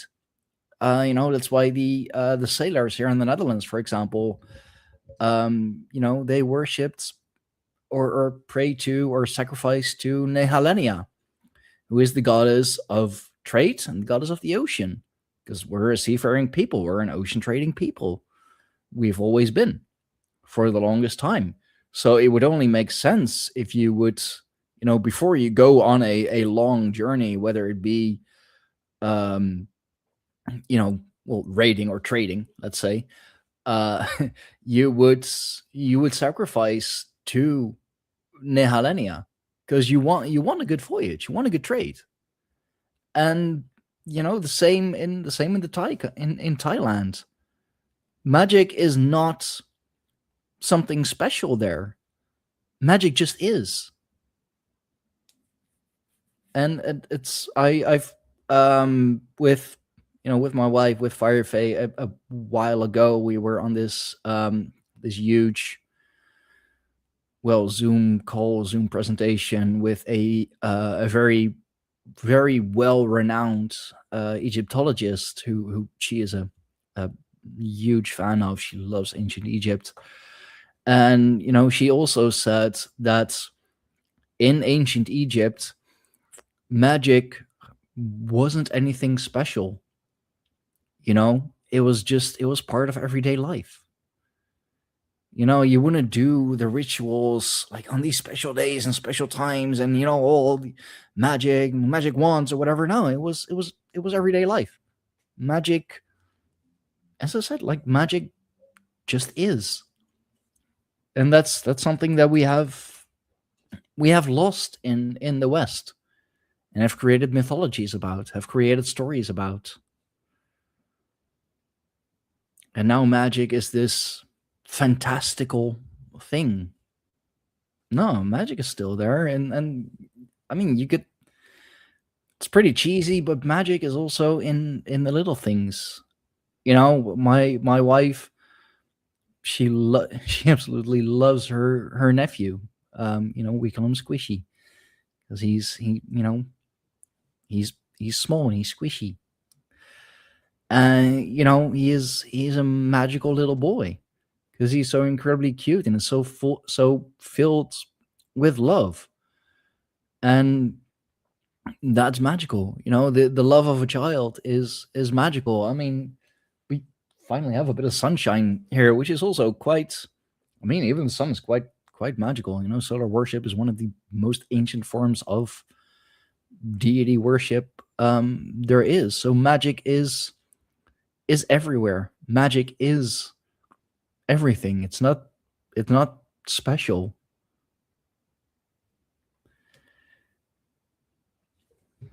Well, brother, it's been a lovely chat. I see we've just gone over the 2-hour point.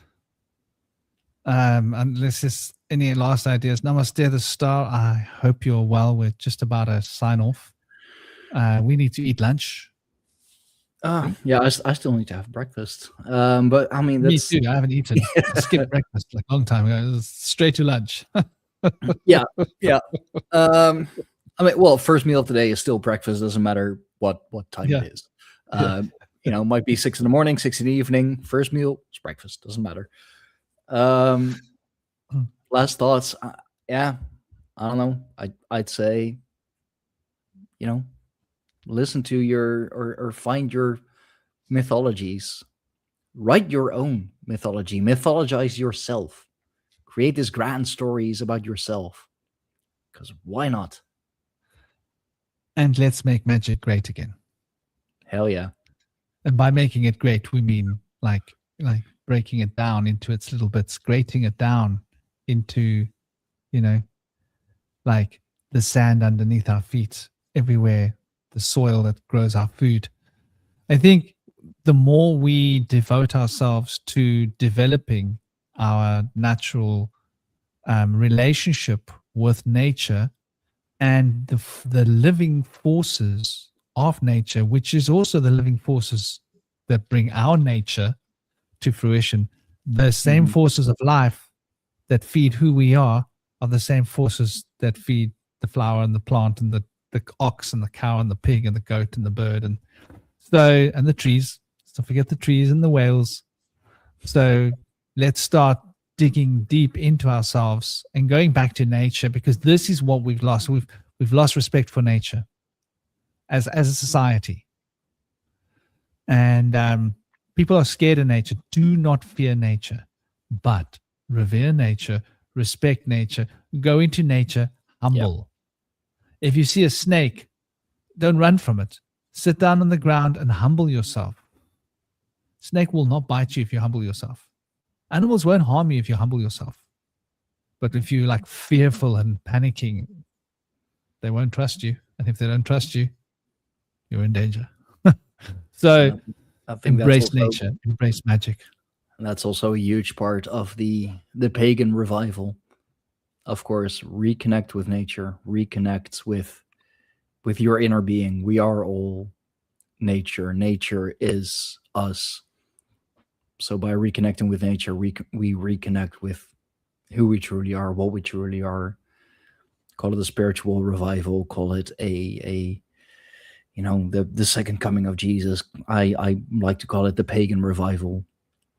Either way, let's get back to that. Let's do that again, because that's a pretty good idea. It can only be beneficial. Yeah, man. And don't let people. My son's mother's always trying to use against me that, like, you and your paganism and your pagan ways, because I'm always in tune with nature, and I'm always like, I'm chanting sacred songs which are, nature deities. And she's like, Ganesha is a demon. I'm like, no.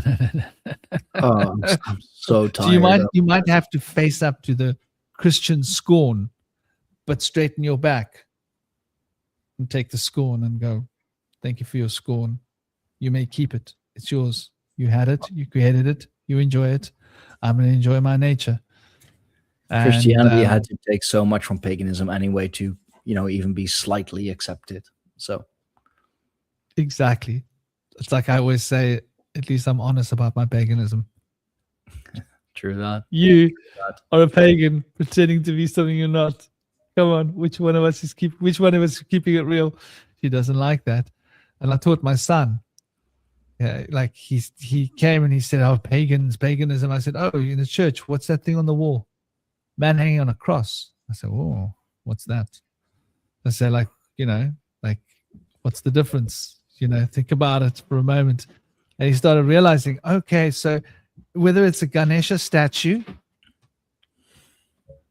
or whether it's a man hanging on the cross, it's not really a big difference. Or Odin hanging on the tree, who Or also Odin hanging on the tree. pierced with a spear. Not a difference, right? Oh, it's okay to wear a cross of Emmanuel hanging on a tree on your chest, but it's not okay to wear a Thor hammer. Come on. Think it through, buddy. What's the difference? I'm the evil pagan and they're the good Christian. But I wear a symbol of power. They wear a symbol of death.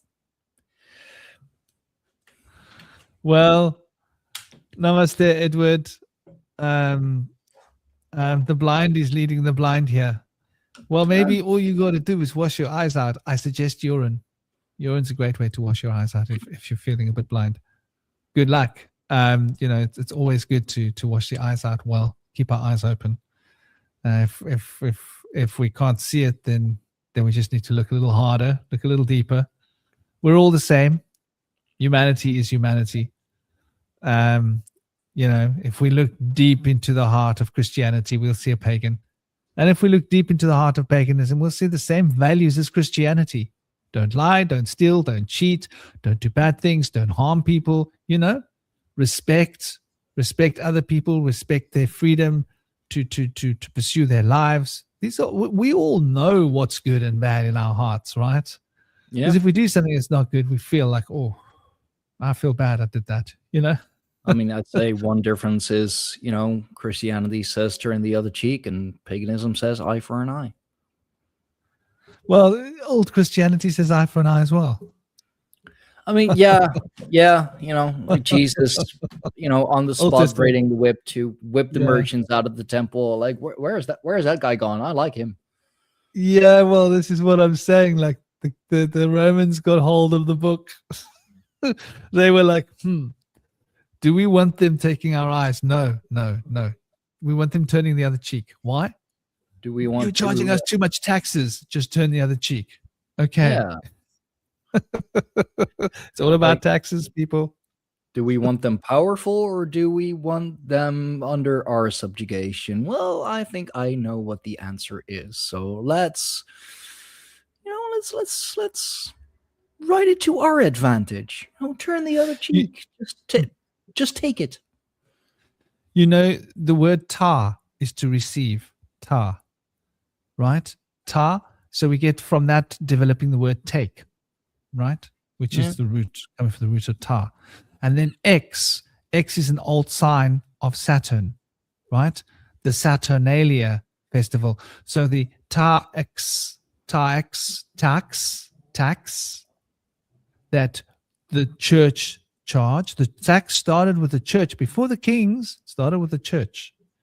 And it was a religious thing. It was a pagan thing that we had to give we had to sacrifice and give to Saturn or to the green man, which was previously Saturn.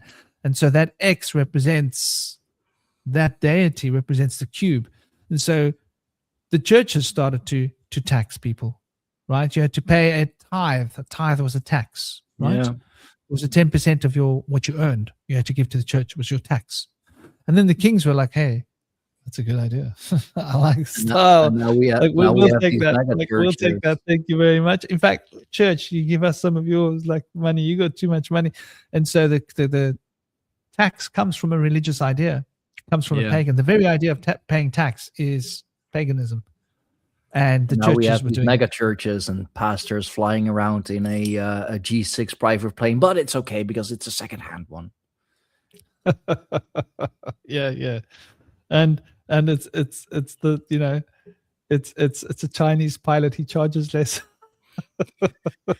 Yeah, yeah. You know, if God didn't want me to have this plane, it's. I mean, I guess God bless me with the plane. You know?